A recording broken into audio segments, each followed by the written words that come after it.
Guys, it's Manga Time once again here to bring you my review of Bleach 675, Blood for My Bone. Not a bad chapter this week. Again, there's a lot of talking going on, but Kubo did clarify some issues I had last week. Yeah, which actually is pretty good because it makes me look at this whole Ichigo versus Yuhava thing a lot better now. But we start off back with Uryu and Haschwalth, and it kind of looks like Kubo does just plan on giving us this fight in bursts, which is a bit disappointing, since we've literally... They've done nothing but talk to each other. And every time anyone's about to attack, Kubo always skips away. And so I'm really hoping eventually we will just get a solid fight. But I don't know, this battle almost seems like it's designed more for exposition purposes. But anyway, Uryu stands up and pulls back on his new bow. It actually looks pretty cool. He looks pretty cool as well, despite the serious wounds he's got going on. And he decides that he wants to ask Haschwalth a question now. And Uryu is wondering why Haschwalth's so concerned about what kind of human he is, because if you remember, I think it was last week, Haschwalth was asking Uryu about what makes him tick in terms of what he believes to be right and wrong and all this sort of thing.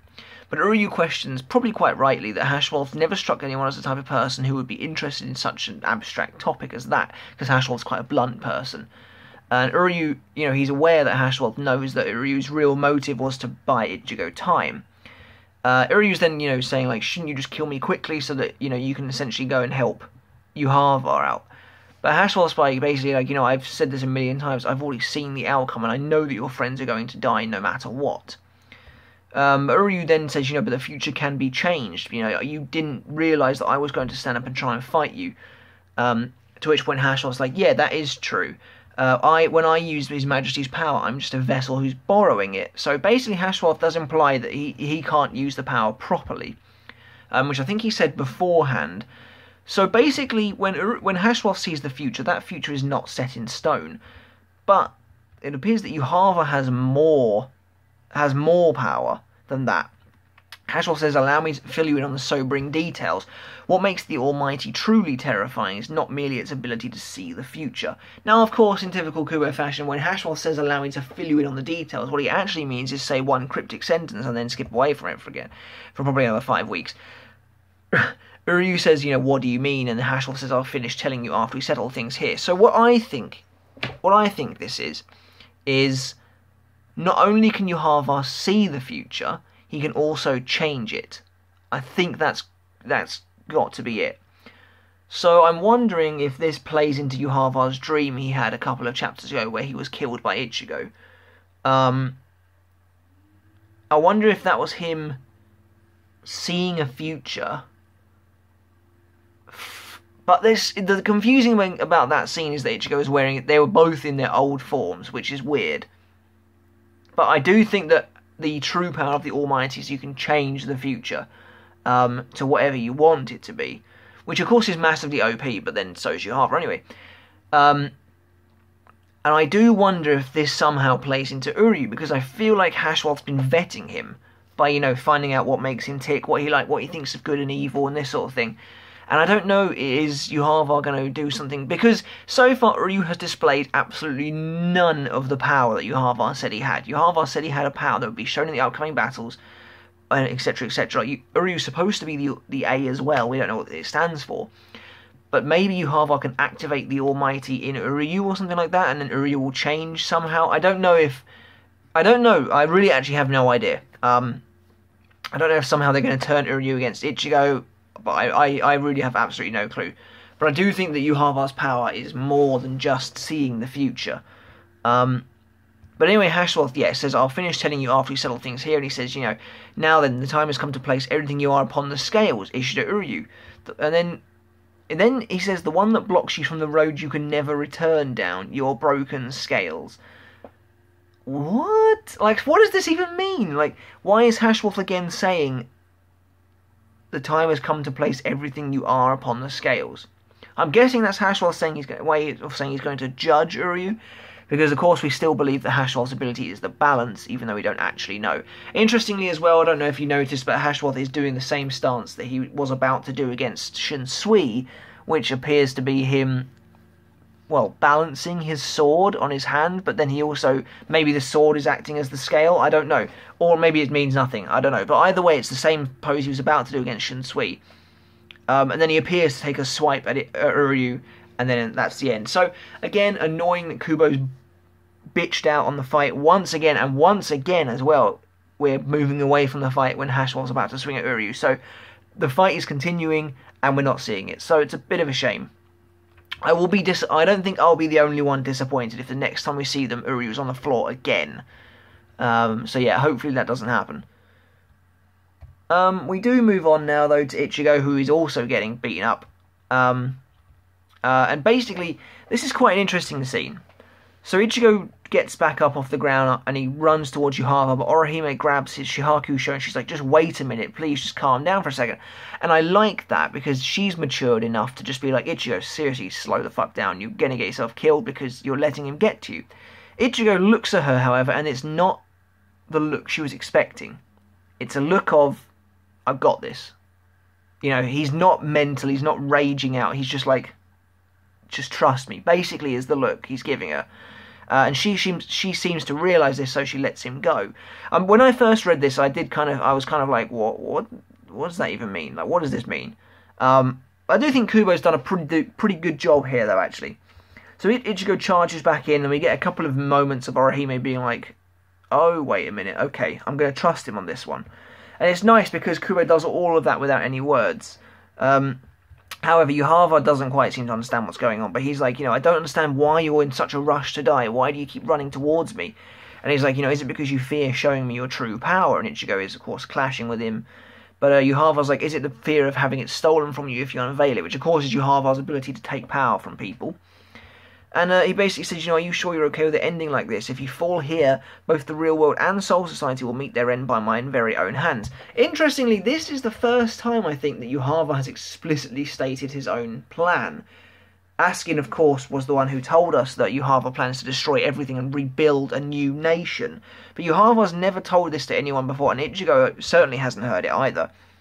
I know Ichigo's fully aware they're fighting with high stakes here, but I don't think he never realised that the real world probably was in any danger, although I imagine he guessed it anyway. But anyway, Yuhava's like, those facts sit well with you, Ichigo.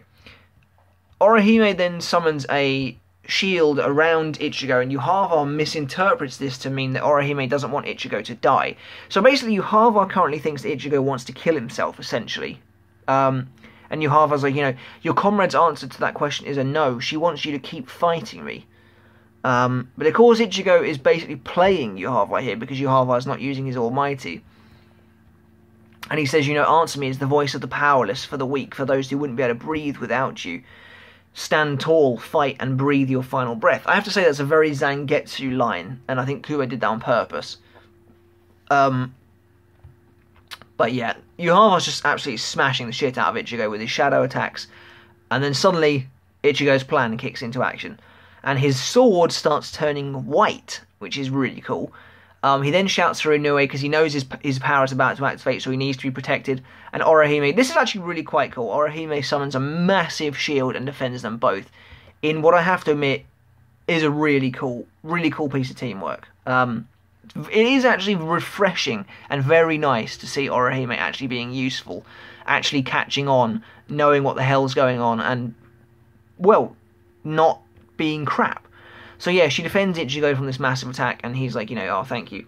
And then basically she says, I thought you were going crazy, and I couldn't follow you into that. But when I grabbed your clothes, you actually stopped, and then you looked at me, and it was something that I feel like there had to be a reason for that look. And so Ichigo's like, yeah, pretty much. And then he's like, I needed to buy some time to unleash this Quincy Reiatsu. And we see that his sword is turning white and the blood is running up the sword as it's turning white. So it's going to be very interesting to see Ichigo with white swords. He then says, because there's someone I needed to jolt awake. Is he just talking about Zangetsu? Is he talking about the fusion between Zangetsu and Hollow Ichigo that we saw when his Quincy and his Shinigami powers merged before fighting Aizen? Orihime's like, oh, his katana's turning white, and then suddenly there's an enormous explosion which covers 2 pages because it has to, because it's Bleach. No, but seriously, it does look cool. And Yuhava says, oh, now I see, so this was your end game, and then we see Ichigo.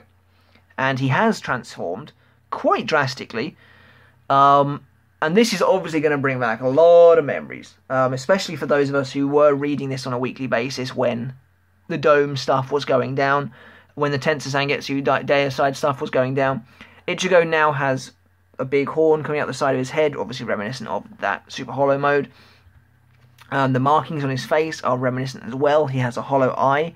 And his hair is also standing up, and he has markings on his arms. We don't really get to see a lot of him, but yeah. So, I'm just going to address this form. This must be Ichigo with all of his powers active. Shinigami, Hollow, and Quincy. It's a fusion of them all. He's got the Shihaku Sho, he's got the Hollow Mask, and, well, Zangetsu is the Quincy stuff that he's got going on with his blades. So I assume that his swords are now white.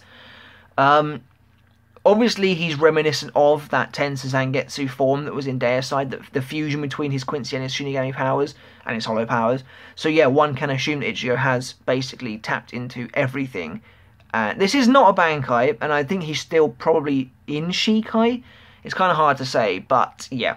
At the moment, he's going to be pretty beastly, and he's probably going to, yeah, have access to every kind of power possible. Having said that, the form looks a little bit goofy, not going to lie. The form looks a bit weird. He would have looked a lot better with 2 horns, but I get the 1 horn. The 1 horn is a clear reference to Tensei Zangetsu's form in Deicide. His hair is standing up. I'm not sure how I feel about that. That looks a little bit weird. But that's possibly only because we've never seen Ichigo look like that before. And I don't know if it's just me, but the drawing looks like Ichigo's hollow eye is like higher than his other eye. But either way, he looks pretty cool, and I'm sure this is one of those instances where next week it will look better when we get a full body shot. And I'll tell you right now, this is exactly how I imagine the first few pages of the next week's chapter to go. And we'll see if I'm right or not. I probably will be wrong, but this is how I think it will go. The first page will be an explosion, the smoke. We'll get the transformation again, and we'll probably get Yuhava's face, and he'll be like, "Oh, so this is your end game." And then we'll see Ichigo, and it will be a full body shot of him. Orihime is obviously behind him. She'll remember the dome. We'll get a flashback to the dome because of the horn and all that's reminiscent. And she'll be like, "Oh crap!" And then Ichigo will turn around, and rather than looking mental, he'll be like, "I got this, Orihime." And she'll be like, "Yeah, he's cool." And then they'll fight together. That's how I think the first couple of pages of the chapter will go. But yeah, I mean, at the end of the day, this is quite exciting. I'm just looking forward to clarification of what Ichigo's, powers are now. What he can do. This is Ichigo's kind of first real transformation since Dangai, I guess. Obviously went for all the Fullbring stuff, but, something else that's interesting as well, the hollow markings on Ichigo's face imply that he no longer has to use a mask to activate hollow powers, which is obviously pretty good because the hollow mask was a symbol of the fragmentation of his abilities. Like, he had to bring out a hollow mask to use his hollow powers.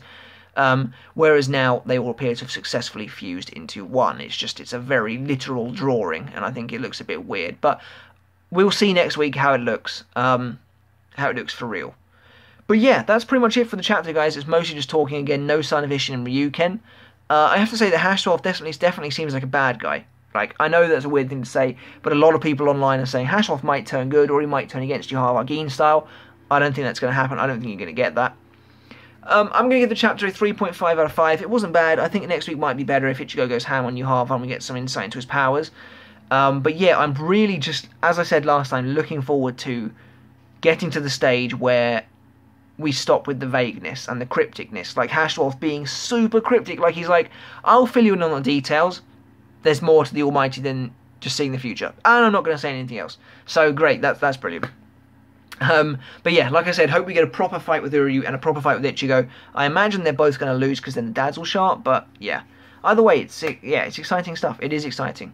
Let me know in the comments below, guys, what you thought of this week's chapter, and don't forget to subscribe to the video. I would super appreciate the support. And let me know what you think of Ichigo's new transformation. What do you think's in store for him? Is he going to have some new abilities? Maybe he's going to fire a bow and arrow. That'd be terrible, wouldn't it? But I think he's going to have white blades, and yeah. It'd be interesting. Let's see what Kubo does with it. Until next time, though, guys. See you later.